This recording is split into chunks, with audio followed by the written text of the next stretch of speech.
Today we have another contender in the battle of the 75% DIY keyboard kits. Battling against the GMMK Pro and the Keychron Q1 is the new MOD007 from Akko. Priced at $150, can this contend or even edge out the competition?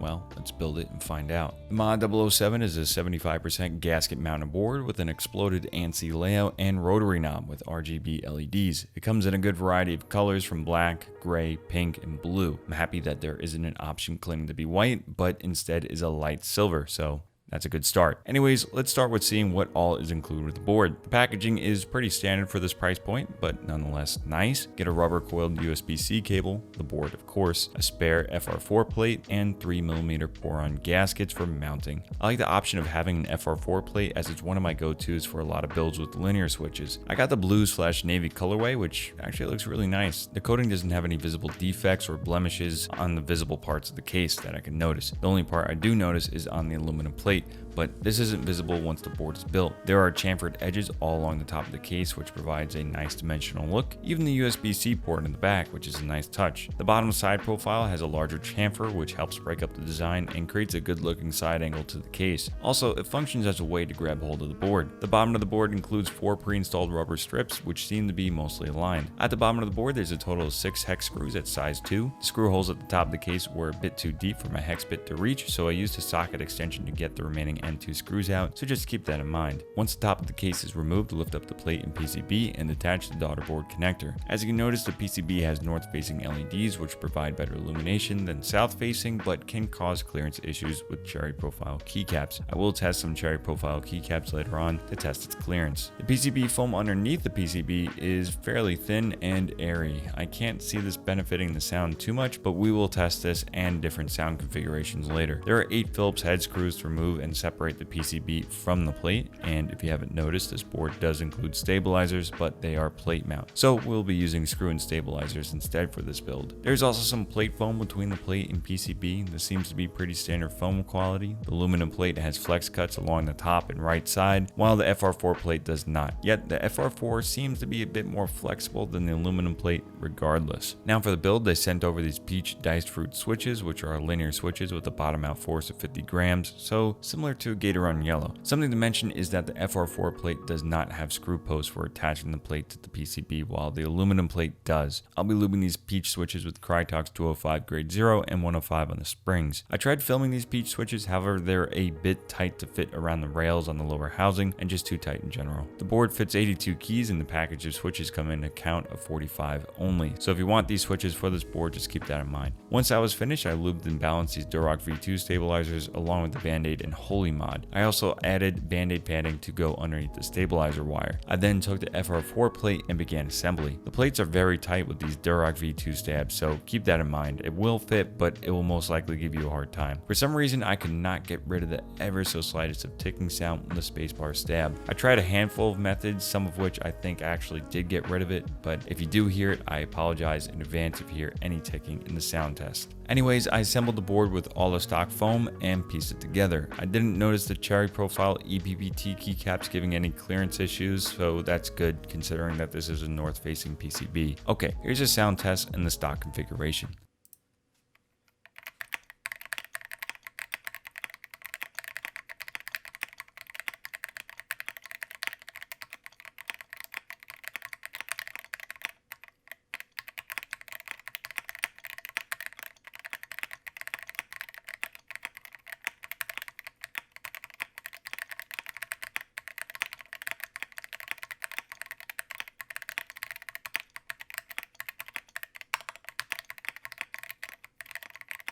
Board sounds okay. It has a metallic signature to every keystroke, even on the FR4 plate. It also sounds a bit hollow, but that seems to be pretty standard for DIY kits around this price range anyways. Now let's try some sound options and modifications in comparison.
I ended up liking the PCB foam with the tape mod the most, as the tape mod killed off a lot of that hollow metallic ping. I then experimented with replacing the PCB foam with Poly-fil afterwards to reduce that hollow effect and quiet the board just a tad more. I also removed the plate foam as well, as I felt like it removed too much character from the switches. Here's a final sound test with the Wu Yin Zhu Yin keycaps, and I'm sorry if I butchered that name, but keep in mind these are a different profile and also made out of PBT, so it will sound slightly different from the MT3 Cyber keycaps from earlier.